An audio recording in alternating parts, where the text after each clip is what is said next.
Hervé, we have problems with our general managers. They are all over the world and they have big egos.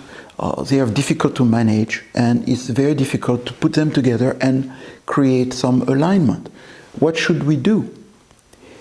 My answer is, first of all, I'm not a guru, just like a typical consultant or marketer promising you all kinds of solutions that do not work. We're not doing this. So when he asks these kind of questions, I say, look, you are very talented. You are very intelligent. That's why we are talking. Why are you asking me this question? And they say, this has been going on forever. Yeah, I know. It's been going on for 3 years. Every time I work with you guys, you're complaining about the general managers. The real question is, how come this problem is not solved? And then I start challenging my client and says, well, you know, the problem is not the general managers. The problem is you.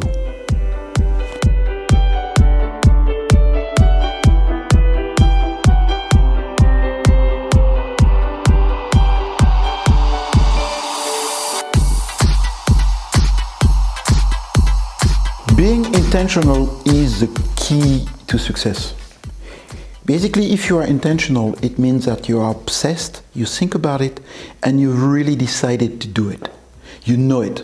You are going to put in place this plan, you're acting every day, or you decided to lose weight, you're losing weight, you're really taking action. So you are being intentional because you are in the intention of doing it.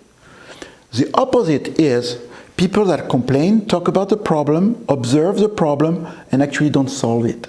And they ask you, oh, Hervé, do you have a solution for it? Okay, so maybe the general manager has problems and there are things they're not doing, and this is correct. But we can't change them, okay? But I know that I can change me here. And I think you can change. You only have control over yourself. So what is a part of you that needs to change? That's the right question. To get a different outcome, you need to ask the question, what am I doing wrong? What else could I do? And how come I still have this problem? Therefore, you are probably 99% of why the problem still exists. Here are some questions that you can say is, what are you afraid of? Have you confronted those people? If you're complaining about this and this, of this person, for instance, did you tell them? No. Yes, but. Okay, we're going to get a whole bunch of yes, buts. Do they know the situation? Did you give them some information, some data about the situation? Did you inform them? No. Yes, but it's difficult to do that. Oh, all right. Have you tried this? No. Yes, but this. How long has this been going on? Well, for a long time. Can you keep having this? No, I want to solve this thing yesterday, Hervé, help me. You see where we're going? This person has decided to complain about it. Actually, there are some benefits in complaining about it, but this person has not even talked to these people. Those people don't know it. Why? Because they're afraid, because they don't want to confront, they don't want to give feedback.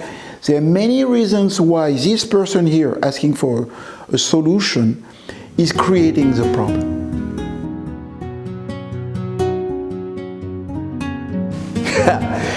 I can hear you say yes, but, okay? So notice the voice in you that's saying, yes, but it's difficult, not in this culture, not in this company, these guys are really tough, or my wife is very tough, or my kids are impossible, or my government is so corrupted, and yes, but, right?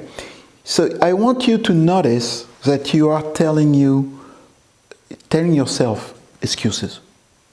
Yes, but, yes, but, yes, but. That's exact, you're justifying not doing anything, basically, right? So we are, okay, yes, but here on this side, we're going to find solutions to your yes, but. The first thing is, do you really want to solve it, yes or no?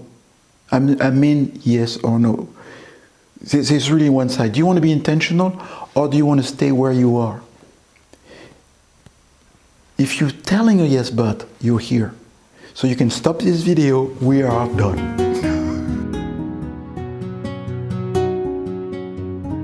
Now, becoming intentional really means being intentional. So it's really, imagine your shoulders are like this. You should feel your body like this. There's an emotion here. Maybe you're angry, maybe you're determined, maybe you frown, maybe you have some kind of intensity that means this person means business, okay? And you feel it in your body. You say, no, I'm fed up with this. I'm taking care of it. So it's just not up here. It's in your entire body. You know you're fixing this thing. So the first technique that I would come up with is, he says, now, I would like you to write a goal, a very specific goal. By this date, I will have talked to this general manager. By Monday, I will talk to my wife, my partner, or this person that created a problem, and I'm writing it down. I'm making a commitment to myself that I will be done. I'll have an agreement that I will not break. So I talk a lot in my trainings about broken agreements. Because if you're not doing it, you're breaking an agreement with yourself. So basically, you're not respecting yourself. You set up a goal and you're not doing it, that's disrespect to yourself. So when you write it, take it seriously, because it's an agreement between you and your psyche and your own self or self, your self-confidence. And the more broken agreement you have, the more low self-esteem you will have. So be careful with this. If you're really serious, write it down. And says, okay, this is going to be done. And then you look for all the ways to get something started. Meaning, immediately, what is the most simple thing I can do? Tomorrow, now, this afternoon. So, let me summarize. You manifest this intention by writing it in the form of a goal. And you say, I will talk to this general manager on Monday at noon, or I will make a phone call to this lawyer this day at this time, and I'll say this, or I will email to this employee and set up an appointment. I will make it, and I will tell him the truth, and I'll prepare my feedback. You have an action there, and it's an agreement with yourself. That's it.